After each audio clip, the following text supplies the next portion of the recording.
വിവാഹശേഷമാണ് നടി അസിൻ തോട്ടുങ്കൽ സിനിമാ രംഗം വിട്ടത്. മൈക്രോമാക്സ് സ്ഥാപകനായ രാഹുൽ ശർമ്മയാണ് അസിൻ വിവാഹം ചെയ്തത്. 2016 താരവിവാഹം ഏറെ ശ്രദ്ധ നേടിയിരുന്നു. സ്വകാര്യത ഇഷ്ടപ്പെടുന്നവരാണ് അസിനും രാഹുൽ ശർമ്മയും.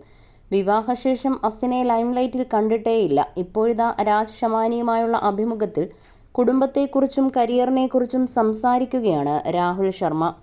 അക്ഷയ് കുമാറാണ് ഞങ്ങളെ ഒരുമിപ്പിച്ചത്. ഇന്ത്യ പാകിസ്ഥാൻ മാച്ച് നടക്കുന്നുണ്ട്. ഇതിനിടെയാണ് ഹൗസ്ഫുൾ 2 എന്ന സിനിമ വരുന്നത്. അസിൻ അതിൽ അഭിനയിക്കുന്നുണ്ട്. ഈ സിനിമ പ്രൊമോട്ട് ചെയ്യണമെന്ന് അക്ഷയ് കുമാർ പറഞ്ഞു. ഏഷ്യ കപ്പിൻ്റെ സ്പോൺസർ മൈക്രോമാക്സ് ആയിരുന്നു. ധാക്കയിൽ വെച്ചായിരുന്നു മാച്ച്. ഞങ്ങളെല്ലാവരും അങ്ങോട്ട് പോയി. ഏറ്റവും റൊമാൻറ്റിക്കായ സ്ഥലം എവിടെയെന്ന് ചോദിച്ചാൽ ധാക്കയാണെന്ന് ഞാൻ പറയും. ആദ്യത്തെ ദിവസം ഹലോ പറയുക മാത്രം ചെയ്തു. ഈ പെൺകുട്ടി വളരെ സിമ്പിളും ഡൗൺ ടു എർത്തുമാണ്. നിന്നെപ്പോലെ തന്നെയാണെന്ന് അക്ഷയ് പറഞ്ഞു. വന്ന് ജോലി ചെയ്തു പോകുന്നു. വളരെ പ്രൊഫഷണലാണ്. കുടുംബം തമ്മിലും സാമ്യമുണ്ട്.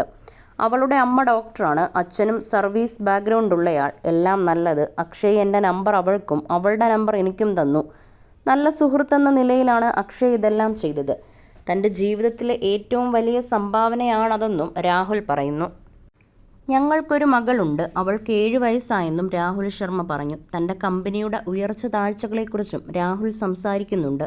16,000 കോടി രൂപ വരുമാനം ലഭിച്ചിരുന്ന കമ്പനിയാണ് മൈക്രോമാക്സ് എന്ന് രാഹുൽ പറയുന്നു. കമ്പനി സ്ഥാപിച്ച് 5 വർഷത്തിനുള്ളിലാണ് ഇത് സാധ്യമായത്. ഇന്ത്യയിലെ നമ്പർ 1 കമ്പനിയായിരുന്ന മൈക്രോമാക്സിന് പിന്നീട് സംഭവിച്ച വീഴ്ചയെക്കുറിച്ചും രാഹുൽ പറയുന്നുണ്ട്.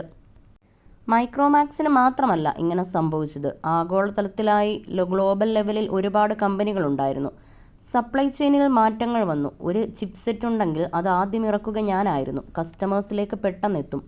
എന്നാൽ ആഗോളതലത്തിൽ സപ്ലൈ ചെയിൻ ചൈനയിലെ ബ്രാൻഡിലേക്ക് മാറി. ഇന്ത്യയിൽ നമുക്ക് വേണ്ട കമ്പോണൻസ് ഒന്നും ഇല്ലായിരുന്നു.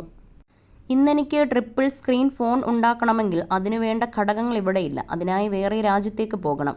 ഇതേപോലൊന്ന് ചെയ്യുന്ന വലിയ പ്ലെയർ ഇൻഡസ്ട്രിയിലുണ്ട്. അവർ 4 വർഷത്തേക്ക് മറ്റ് സപ്ലൈകൾ ബ്ലോക്ക് ചെയ്തിരിക്കുകയാണ്. കമ്പോണൻസ് തരാനാകില്ലെന്ന് അവർ പറയും. ആളുകൾ അത് മനസ്സിലാക്കേണ്ടതുണ്ട്. ഇത് ആഗോളതലത്തിൽ നടന്നു.